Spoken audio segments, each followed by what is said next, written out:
apagones en las hidroeléctricas permitieron una reducción de hasta 3 horas en los apagones de hoy, además que SENACE las ajustó por franjas.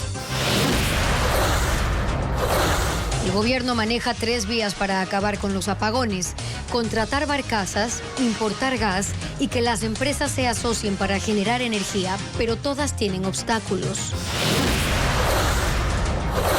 Una camioneta con 10 niños cayó al río Upano en Morona, Santiago, tras el colapso de un puente. Solo 9 fueron rescatados. En 13 de las 24 provincias terminó el escrutinio de los resultados de la consulta popular, pero aún falta procesar alrededor de 5 millones de votos en Azuay, Manabí y Guayas. Colón Pico tiene una nueva orden de prisión preventiva por tráfico de armas que se suma a otros 22 procesos judiciales en los que ya tiene sentencia con cárcel. Una aplicación móvil permite a las personas en peligro alertar al ECU 911 con tan solo presionar un botón en su celular. En las universidades de Estados Unidos crecen las manifestaciones pro-Palestina que condenan la ofensiva de Israel contra Gaza, y en Nueva York hay 100 detenidos.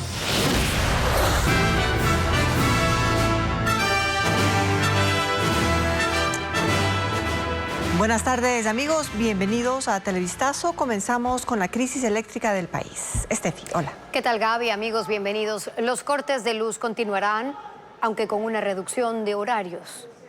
Los cortes de energía fueron reprogramados este martes en todo el país. Ante el aumento de los caudales, se redujo levemente los racionamientos. Carla Delgado con ese reporte. Los cortes energéticos continúan, aunque con una ligera reducción de horas a escala nacional. Y esto por la mejora de los caudales que alimentan los embalses, según el SENACE. En Quito, desde este martes, los cortes de luz bajan de 7 horas a 6 y se dividen en 2 tiempos. En algunos sectores empezó a las 12 de la noche y terminó a las 3 de la madrugada. Y volvió el racionamiento de 11 de la mañana hasta las 2 de la tarde.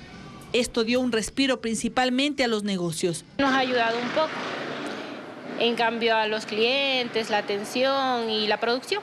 Es mejor, ¿por qué? Porque en la madrugada todo está cerrado, no afecta mucho, no nos afecta más en hora de trabajo. Los beneficios también se notan en las plataformas gubernamentales. Esta mañana atendieron a la ciudadanía sin la ruidosa molestia de los generadores de energía. En Guayaquil, la Corporación Nacional de Electricidad también maneja la suspensión del servicio eléctrico en 2 franjas. La diferencia con Quito es que en conjunto los cortes apenas suman entre 4 y 5 horas, dependiendo del sector. En Cuenca, aunque los cortes pasaron de 8 horas a 6, su programación es más desordenada.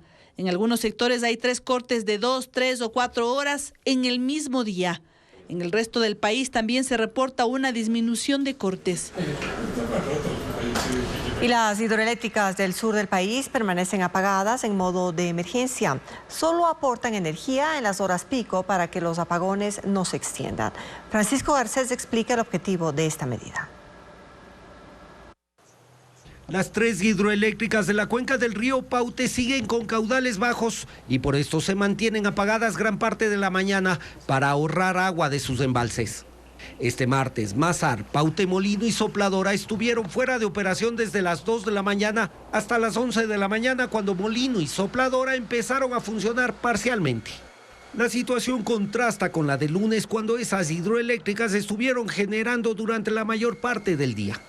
El plan de la Administración Eléctrica preveía para este martes que Mazar permanezca apagada y acumule toda el agua posible del río Paute para recuperar al menos el nivel mínimo de operación de 2.115 metros sobre el nivel del mar.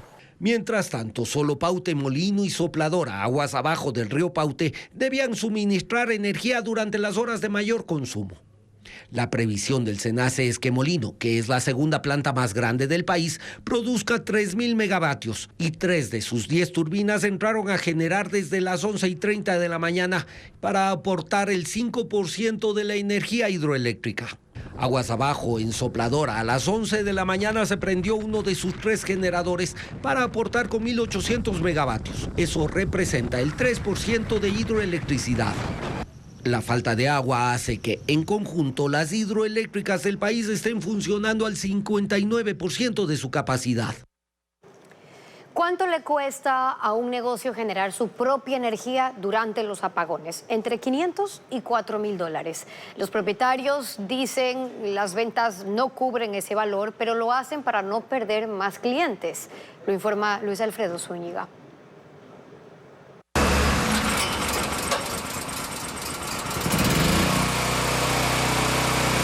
Este es el sonido que predomina en los negocios desde que empezaron los apagones. Se va la luz y se encienden los generadores.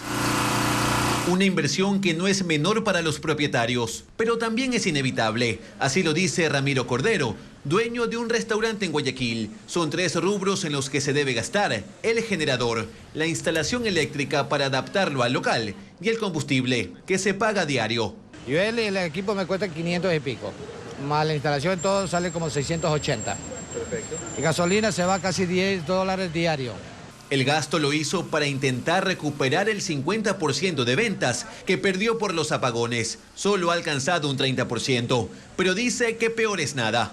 Algo similar le ocurre a Isaías. En el local de venta de zapatos donde trabaja, se invirtieron $600 entre generador e instalación, más $5 diarios de combustible. Sin embargo, no abastece para todo el local y siguen laborando a pérdida. Vacío el local, no entran los clientes y no hay venta. A Simón Zambrano lo encontramos en una ferretería buscando un generador de 10.000 watts, que es lo mínimo que necesita para abastecer a su lavadora de carros. El precio sube de manera considerable. Un promedio de $2.500 a $3.000. Más la instalación, el gasto puede alcanzar los $4.000, sin contar el combustible. No tiene claro si podrá recuperar el dinero. Sin embargo, encuentra otro motivo para hacer la inversión. Lo que yo he pensado es mantener mi clientela. Mi opción es satisfacer al cliente y que no se me vaya. Ante esta situación no les resulta alentador conocer que no hay fecha para el fin de los apagones, lo que significa que deberán seguir generando su propia energía, gastando más y consiguiendo pocas ventas. Y escanee el código QR que aparece en pantalla para conocer los horarios de los cortes de electricidad en todas las provincias este martes. En ecuavisa.com también encontrará noticias relacionadas con la situación energética en Ecuador y las últimas decisiones del gobierno.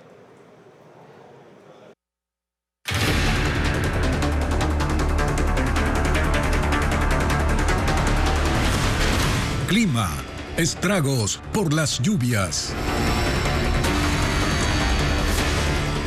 En la provincia de Morona, Santiago, un puente se cayó en la parroquia Huambi del cantón Sucúa, justo en el momento en que una camioneta con 11 pasajeros circulaba, 10 de ellos niños.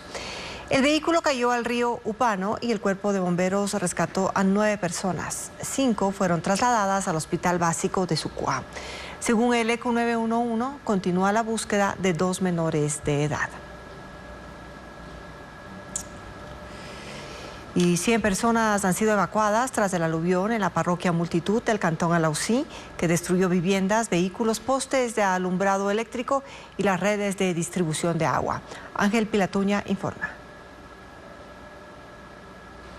Las calles se han convertido en un laberinto de lodo y escombros en las comunidades Piniampungo y El Citado de la parroquia Multitud del cantón Alausí. 11 casas yacen en ruinas, otras 46 están a punto del colapso, 6 postes derrumbados, al igual que 4 puentes y decenas de árboles. Son parte del escenario que dejó el aluvión del domingo y por el que este martes el cantón fue declarado en emergencia. Según la Secretaría de Gestión de Riesgos, hubo 17 deslizamientos de tierra que convergieron en una quebrada y obstruyeron el flujo del río El Citado. Esto provocó su desbordamiento, generando un torrente que descendió por más de 3 kilómetros, arrastrando piedras, palos y rocas. Ricardo Santillán perdió sus cultivos de maíz y frijol, ahora teme por su producción porcina. Los 4 puentes que conducen a otras 15 comunidades colapsaron y está aislado. Yo tengo arriba más de 100 chanchos que están muriéndose, tengo animales, pero no podemos hacer nada si no nos habilitan la vía.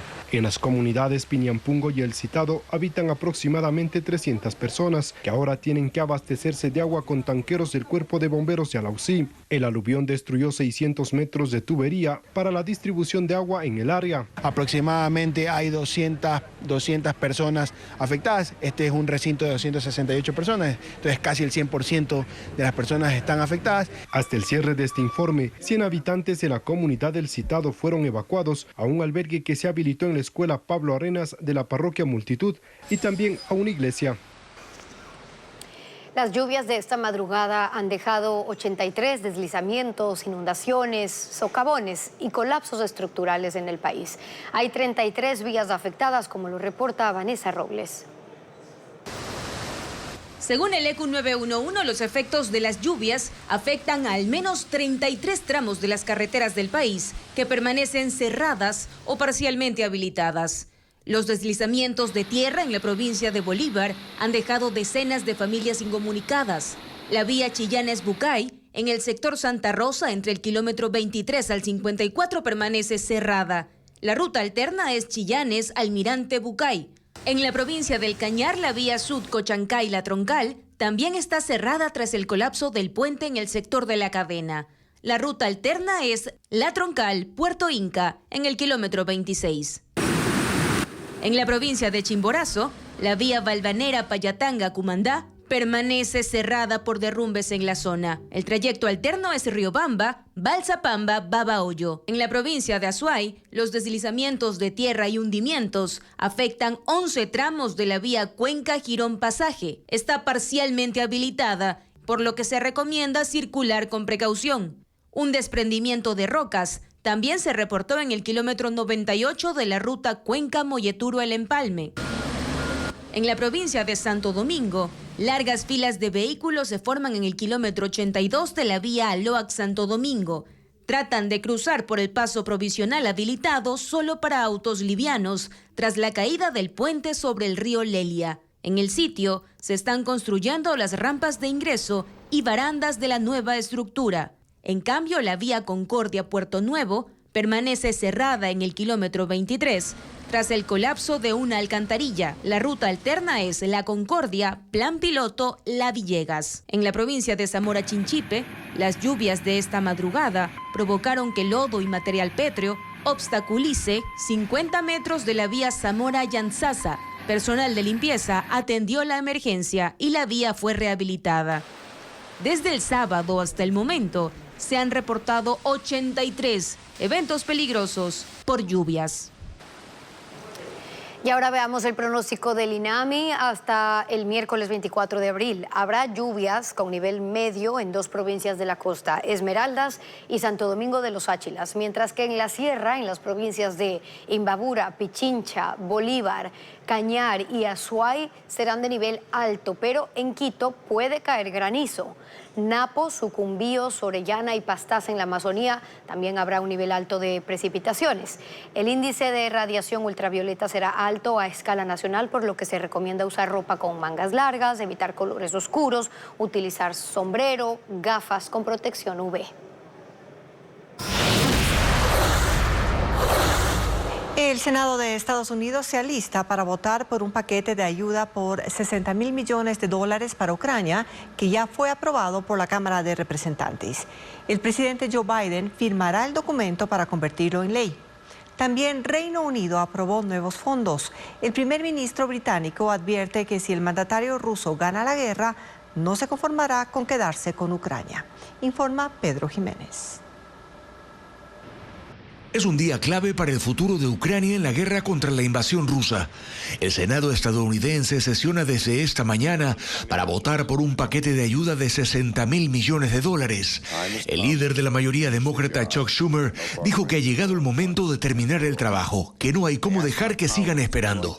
Así también, el líder de la minoría republicana, Mitch McConnell, dijo que esto es una prueba de la determinación de Estados Unidos, que no ayudar a Ucrania ahora puede llegar a tener un costo mucho más alto. La iniciativa de ayuda para Ucrania estuvo bloqueada durante 5 meses por la negativa de los republicanos ultraconservadores en la Cámara de Representantes, pero un cambio de postura en la votación del fin de semana abrió la puerta a la aprobación final. El presidente Joe Biden ha prometido a Ucrania actuar con rapidez para el envío de ayuda militar, porque Ucrania necesita con urgencia proyectiles de artillería y sistemas de defensa antiaérea. Así también, hoy, una delegación bipartidista de congresistas estadounidenses visita al presidente ucraniano Volodymyr Zelensky en Kiev, mientras que el primer ministro británico Rishi Sunak, reunido hoy en Varsovia con representantes del gobierno polaco y el secretario general de la OTAN, anunció el mayor paquete de ayuda de Reino Unido, con equipo militar y asistencia económica por el equivalente a más de 4.500 millones de dólares este año.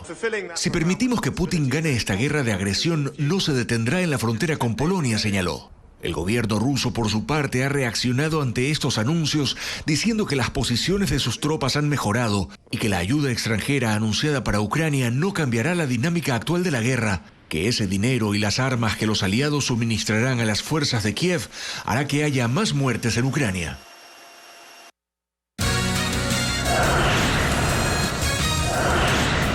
¿Y cómo avanza el procesamiento de actas de la consulta popular y el referendo? ¿Cuándo habrá resultados finales?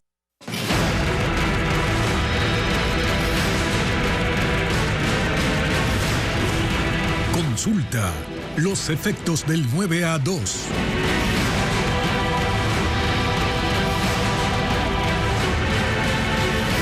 El Consejo Nacional Electoral aún no da resultados finales de la consulta popular y referéndum. El conteo de actas no termina en 11 provincias del país. Valeria Navarro con los detalles. 13 provincias terminaron el procesamiento de actas de la consulta popular y referéndum. Son Carchi, Imbabura, Santo Domingo de los Áchilas, Cotopaxi, Napo, Bolívar, Chimborazo, Santa Elena, Cañar, Azuay, Loja, Zamora Chinchipe y Galápagos. El Consejo Nacional Electoral informó que por mal clima no se pueden sacar los paquetes electorales de los recintos de difícil acceso. En Pastaza hay 68 actas pendientes y en Morona, Santiago, 134. En ambas provincias, el proceso se ha estancado en el 80%. En las otras 9 provincias, el porcentaje de avance es superior al 90%. En Guayas, el proceso demora por las actas con novedad. Lo mismo ocurre en Pichincha, Manabí, Esmeraldas, Los Ríos, Tungurahua, El Oro y Sucumbíos. Las 11 provincias suman en total 11 millones de electores. Tomen en cuenta que, lógicamente, Guayas, Pichincha tienen el número más alto de juntas receptoras del voto y, por ende, también el número más alto de actas y, sin duda, de actas con inconsistencias. Estas pueden darse por falta de firmas o inconsistencias numéricas. Esto es detectado por nuestro sistema e inmediatamente se da el tratamiento que corresponde. El plazo para que finalice el procesamiento de datos vence el 1 de mayo, pero las juntas provinciales que reporten novedades pueden solicitar más tiempo. El escrutinio en las 3 jurisdicciones del extranjero tampoco finaliza. Latinoamérica, el Caribe y África se encuentra en el 96%, Europa, Oceanía y Asia en el 88%, mientras Canadá y Estados Unidos en el 86%. Las autoridades aseguran que la demora se considera normal por la cantidad de actas que deben ser revisadas de cada junta provincial. La derrota en las preguntas sobre el arbitraje internacional y la contratación laboral por horas ocurre tras falta de información y promoción durante la campaña. Daniel Noboa fue el único que impulsó el sí, mientras las organizaciones políticas y sociales que pedían votar no en esas preguntas apelaron al temor que despierta la precarización laboral. Luisa María Heredia con el análisis.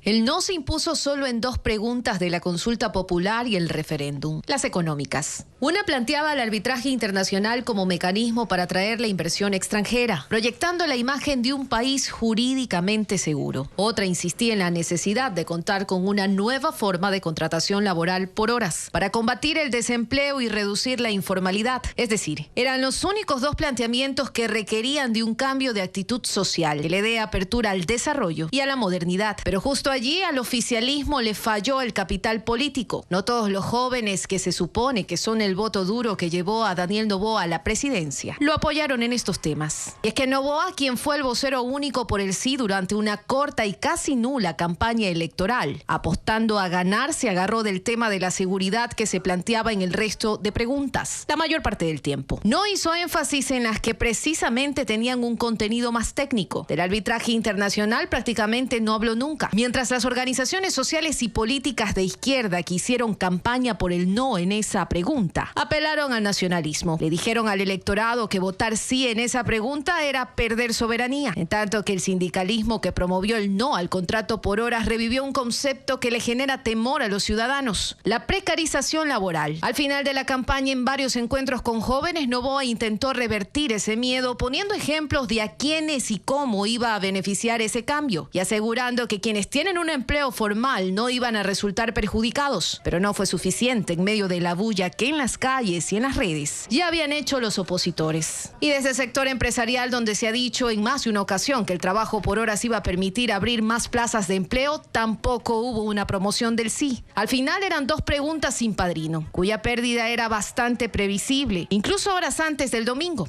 De ahí que el oficialismo intentó desembarcarse de la derrota, identificando públicamente al movimiento Construye como el que le propuso incluir en la consulta popular la pregunta del trabajo por horas.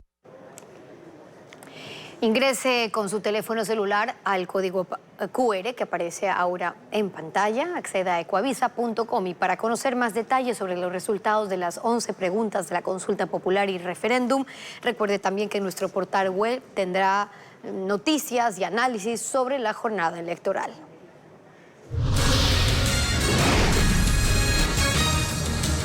Una aplicación móvil permite contactar al ECU 911 sin llamar la atención del agresor o en caso de accidentes. ¿Cómo funciona? Entérese luego de la pausa. De $15.99, Pizza Hut. Un juez de flagrancia dictó prisión preventiva contra Fabricio Colompico, recapturado este lunes en Puerto Quito.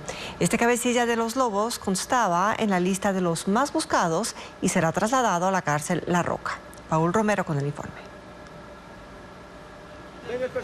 Fabricio Colompico, alias Capitán Pico o Salvaje, es uno de los delincuentes más peligrosos del país y volverá a prisión. En las próximas horas será trasladado desde Quito a la cárcel de máxima seguridad La Roca en Guayaquil. Esta madrugada un juez de flagrancia le dictó prisión preventiva, igual que a su hermana y 3 colaboradores detenidos durante el operativo Libertad que se realizó la madrugada de este lunes en una hacienda cacaotera en Puerto Quito, Pichincha. La fiscalía acusó a los 5 implicados por tráfico de armas. En la vivienda, según la policía, se encontraron 2 armas de corto alcance, un fusil, 60 cartuchos, 7 celulares, ahora en cadena de custodia. Con este caso, alias Capitán Pico acumula 23 procesos penales. Antes estuvo detenido por delitos de narcotráfico, asociación ilícita, delincuencia organizada, intimidación, secuestro, según información oficial del sistema judicial. Colón Pico, cabecilla del grupo de delincuencia organizada Los Lobos, escapó de la cárcel de Riobamba el pasado 9 de enero, en medio de una ola de tensión por el incremento de la violencia criminal. Esto obligó al presidente Daniel Noboa a decretar la existencia de un conflicto armado interno que se mantiene. La semana pasada el gobierno le incorporó en la lista de los 74 delincuentes más buscados del país. Israel vuelve a lanzar ataques aéreos en la Franja de Gaza. Entre ayer y hoy han ejecutado 25 bombardeos en toda la región en una serie de misiones militares contra objetivos de milicianos del grupo Hamas. De manera simultánea continúan las excavaciones en los terrenos del Hospital Nasser en la ciudad de Khan Yunis, donde fue descubierta una fosa común de la que hasta ahora se han logrado extraer más de 300 cuerpos. Hasta el sitio llegan decenas de personas tratando de identificar a algún familiar muerto en esta guerra. Manifestaciones en contra de la guerra en Gaza se extienden en las universidades de Estados Unidos. En varias prestigiosas instituciones, los estudiantes exigen a los directivos que condenen la ofensiva de Israel y se desvinculen de compañías que venden armas a Israel. Nos informa Ileana Suárez. Desde Nueva York hasta California, las protestas en las universidades contra la guerra en Gaza cobran fuerza y generan preocupación, pues se han vuelto cada vez más intimidatorias. Exigen el reconocimiento de una Palestina libre y que estas instituciones condenen la ofensiva de Israel en Gaza. Además, que dejen de invertir en empresas que producen armas. Las protestas más intensas han ocurrido en la Universidad de Columbia en Nueva York, donde los estudiantes provocan disturbios y gritan frases en contra de Israel. Esto derivó en el arresto de más de 100 personas. Los estudiantes fueron suspendidos y una serie de manifestantes ajenos al campus continúan detenidos. La presidenta de la Universidad de Columbia, Minouche Shafik, ante un comité de la Cámara de Representantes, dijo que la seguridad de los estudiantes y del personal está garantizada, pero la tensión es tal que la mayoría de clases se dictan en forma telemática. Hay otras manifestaciones en las universidades de Yale, Michigan, el Instituto Tecnológico de Massachusetts y la Universidad Estatal de Humboldt en California. La situación se ha agravado desde hace al menos 4 meses. En diciembre, las rectoras de Harvard, Pensilvania y MIT fueron llamadas a audiencias ante un comité del Senado, donde las cuestionaron por permitir actos de provocación contra profesores y estudiantes judíos. Ellas defendieron el derecho a la protesta y la libre expresión, pero sus declaraciones derivaron en escándalos y se vieron obligadas a pedir disculpas. Una de ellas, la representante de Harvard, renunció. La Guardia Civil Española condujo un operativo antidrogas frente a las costas de Andalucía en el sur del país. Tras una persecución alcanzaron a los botes rápidos de los narcos. En este operativo denominado Flecha capturaron a 63 personas y 13 narcolanchas e incautaron 12 toneladas de hachís y 680 kilos de cocaína. Han lanzado la alerta sobre el incremento del narcotráfico en esa región. 5 migrantes murieron cuando intentaban cruzar el Canal de la Mancha a bordo de un bote inflable en el que viajaban con otras 100 personas. Entraron en pánico por el oleaje, cayeron al agua y se ahogaron. La embarcación había partido desde una localidad en la costa norte de Francia con destino a Reino Unido. En otro incidente, la Guardia Británica rescató en el Canal Inglés a 70 migrantes de Afganistán, Siria, Irán y Sudán que fueron llevados al puerto de Dover.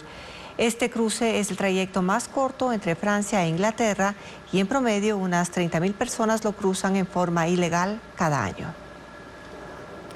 La Marina de Malasia reporta la muerte de 10 personas en un accidente aéreo. 2 helicópteros militares chocaron y cayeron a tierra durante un entrenamiento en una base naval en el oeste del país. Participaban de un ensayo para el desfile del aniversario número 90 de la Marina Real de Malasia, que será el sábado.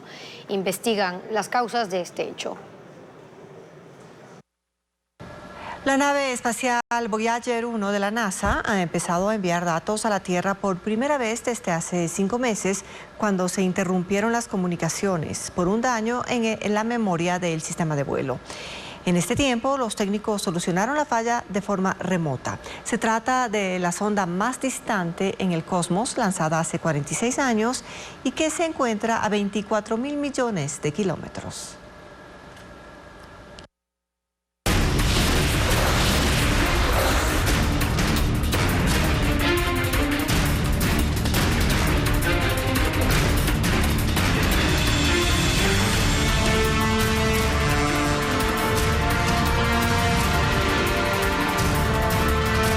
El jurado de la Corte de la Florida, conformado por 12 personas, declaró culpable al excontralor Carlos Pollitt por 6 de los cargos en su contra por lavado de activos. Ahora el juez deberá establecer la condena.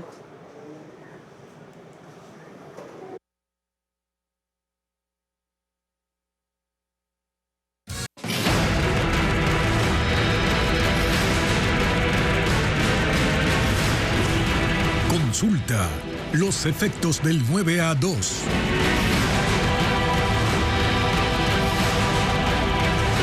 Los resultados a favor del sí en los temas de seguridad ajustan el espacio en el que se moverá en los próximos meses el presidente. La victoria lo obliga a dar respuestas categóricas en la guerra contra el narcoterrorismo, mientras el país transita hacia un nuevo escenario electoral. Se corrió ya el velo de la consulta y el presidente de la República ganó, pero al ganar quedó más vulnerable. En el discurso del oficialismo se habla de una victoria avasalladora y la pregunta es, en la práctica, ¿qué se ganó? En lo tangible, ¿qué sumó el presidente Daniel Noboa? Cierto es que habrá otras nuevas herramientas para combatir al crimen organizado, pero hasta que eso se instrumentalice pasarán meses. Y cuando el resultado de la consulta esté en vigencia, ya estará disparada la campaña electoral. Una campaña que girará alrededor de los resultados que el gobierno puede exhibir. Por ello, la gestión del triunfo no puede depender de los tiempos del legislativo, sino de cómo adecua el gobierno su agenda a ese mandato ciudadano de contar con más y mejores resultados en seguridad. Lo logrado hasta ahora en ese ítem caducó el domingo. En el imaginario ciudadano, al presidente ya le entregaron lo que pidió y desde el lunes comenzaron los tiempos de cumplir.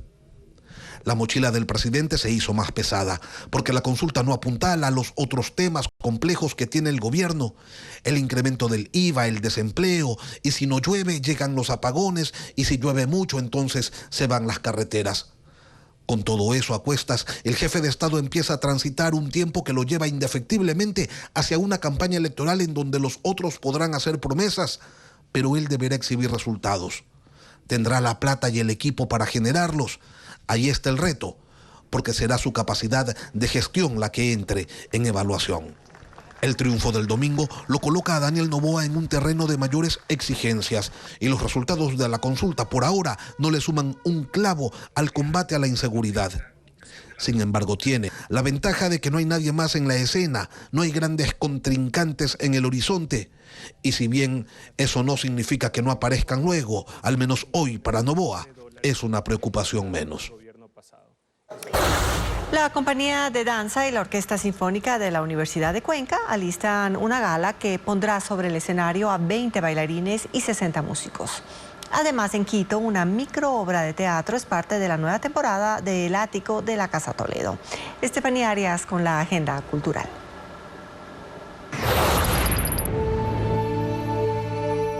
Será una fusión de la expresión artística de la compañía de danza con música interpretada en vivo por la Orquesta Sinfónica de la Universidad de Cuenca. Mixturas, una gala de danza que se realizará en el Teatro Carlos Cueva Tamariz, en la capital azuaya. 20 bailarines y 60 músicos estarán sobre el escenario, interpretando 10 melodías clásicas. El espectáculo será este jueves 25 y viernes 26 a las 20 horas.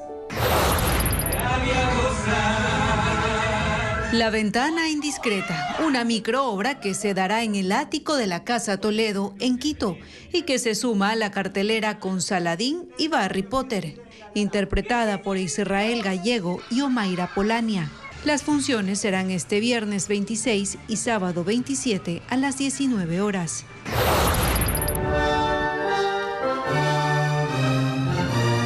Por primera vez, la Orquesta Filarmónica de Guayaquil se presentará en la parroquia Santo Domingo de Guzmán, en Las Peñas, centro de la ciudad. Será un concierto dirigido por el maestro Patricio Jaramillo y como solista invitado estará Saúl Castro. El show gratuito será este viernes 26 a las 20 horas.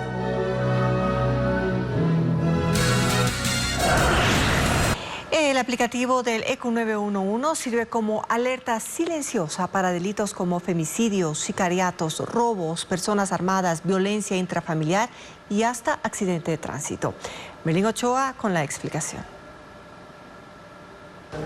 La app ECU 911 es una herramienta tecnológica gratuita que atiende alertas de incidentes y emergencias. El objetivo es salvar vidas. El primer paso es descargarla en el celular, luego debe ingresar datos como nombre, cédula, dirección, tipo de sangre y alergias. La información es confidencial. El aplicativo tiene 4 categorías: policía, tránsito, salud y bomberos. Por ejemplo, en un episodio de violencia intrafamiliar, la víctima debe presionar el botón de policía, luego esta subcategoría, y por medio del GPS del celular, la ayuda policial llegará al lugar. Ya han evitado femicidios. Que la mayoría de nuestros casos es justamente como violencia intrafamiliar, donde las personas que sufren algún tipo de agresión pueden utilizar este botón de pánico sin que su agresor sepa que está pidiendo ayuda. Es una alerta silenciosa porque la gente del ECU 911 no devuelve la llamada. Lo mismo sucede tras reportar personas armadas, invasión a domicilio o secuestros. La información proporcionada facilitará el rescate. Gracias a la aplicación vamos a saber la ubicación exacta y los datos de esa persona. Pero hay otras emergencias en las que sí se le devuelve la llamada al usuario. Por ejemplo, en un accidente de tránsito. En el momento que ya la entidad correspondiente toma acción, te sale en la aplicación que ya la ayuda está en camino. Para esto, ¿qué tiempo ha transcurrido? Debería tomar alrededor de 30 a 45 segundos. La aplicación también es utilizada por personas sordas, quienes reportan el incidente guiándose por los iconos. Desde el 2023, la app ha recibido 9.200 alertas. Puede ser descargada en cualquier celular con acceso a Internet. Si le roban el teléfono, debe llamar al 911 para bloquear su información.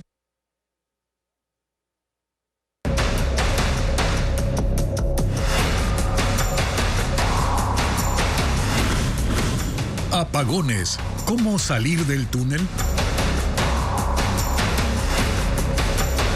El plan de contingencia de telefonía móvil está diseñado para proporcionar el servicio hasta por 3 horas cuando no hay electricidad, por lo que las intermitencias se mantendrán mientras haya apagones. Las operadoras no han previsto compensaciones para sus clientes, lo informa Adriana Bermeo. Los problemas en la telefonía móvil seguirán mientras haya apagones. Las empresas operadoras han ejecutado el plan de contingencia para evitar intermitencia en el servicio. Sin embargo, no es suficiente si los cortes de luz son prolongados y recurrentes. Las antenas de la red celular cuentan con bancos de batería que entran en funcionamiento cuando no hay electricidad. Su carga dura entre 2 y 3 horas. Este lapso disminuye cuando se duplica el número de usuarios conectados a esa red, que es lo que ha ocurrido porque quienes no tienen wifi en casas y oficinas se comunican y trabajan con los datos de telefonía móvil. Esto ha ocasionado una sobredemanda del servicio y ha intensificado los problemas en los sectores con apagones. Pero los afectados por la caída del servicio o intermitencia tienen derecho a alguna compensación por un negocio no realizado o comunicación no hecha a pesar de que el cliente paga por un servicio que no recibe o es deficiente. Al tratarse de un caso fortuito y de fuerza mayor, según la Asociación de Empresas de Telecomunicaciones, las operadoras no están obligadas a ofrecer compensaciones a sus clientes por la intermitencia en el servicio. Tampoco es un tema que estén analizando. Legalmente, bajo el concepto de fuerza mayor, el tema de compensación hacia el usuario no cabría. Y tampoco pueden generar algún tipo de acción que permita mitigar al 100%, pues, este evento de fuerza mayor que nosotros no lo podemos controlar. Según las empresas operadoras, han solicitado al gobierno que se entregue la información de los cortes de energía de la semana completa para instalar bancos de batería adicionales en las antenas que concentran mayor demanda. La respuesta fue que no es posible. La tarde del lunes, el ministro de Energía encargado, Roberto Luque, explicó que las decisiones sobre los apagones se harán diariamente en función de la demanda y el nivel de los caudales. El Ministerio de Energía busca generar electricidad con 3 medidas que deberán cumplirse en 15 días. Sin embargo, algunas posibles soluciones como la contratación de barcazas de generación eléctrica encuentran varios obstáculos. Diego Cuenca informa que el gobierno aún no encuentra el camino que más le conviene para salir de la crisis. El gobierno tiene que cubrir un déficit de energía de 1.000 megavatios y para hacerlo está buscando el camino que más le conviene. Entre las opciones está contratar barcazas que generen electricidad. Para eso ya tienen ofertas de 3 compañías. Una de ellas ofrece hasta 400 megavatios, pero aún no han concretado nada porque los plazos y los precios no están establecidos. Según el ministro de Energía, una vez que lo tengan claro, estiman que la contratación la harán en 15 días. Eso depende muchísimo de los diferentes proveedores que tenemos. Esas barcazas se mueven de un lugar para el otro. Hay unas que tienen que pasar el canal de Panamá y hace que sea más extensivo el plazo. Y en esos temas nos estamos encontrando ahora, en análisis de esas alternativas. Otra de las opciones es importar gas natural. Y para eso la Agencia de Regulación y Control de Energía, en un plazo de 15 días, tiene que aprobar una normativa que regule la importación de ese recurso como una fuente alterna para generar electricidad. Además, CENEL y CELEC, en un plazo de 15 días, deberán hacer un reglamento de alianza estratégica para conseguir que las empresas públicas y privadas se asocien con el objetivo de generar energía. Para eso necesitan dinero, pero por ahora no saben cuánto. Están pensando utilizar parte de los recursos que desembolse el Fondo Monetario Internacional o lo que disponga el presidente de la República vía decreto. Para tener un poco más claro el panorama, El Ministerio de Energía está trabajando en un estudio de mercado para evaluar todas las ofertas y poder enfrentar esta crisis.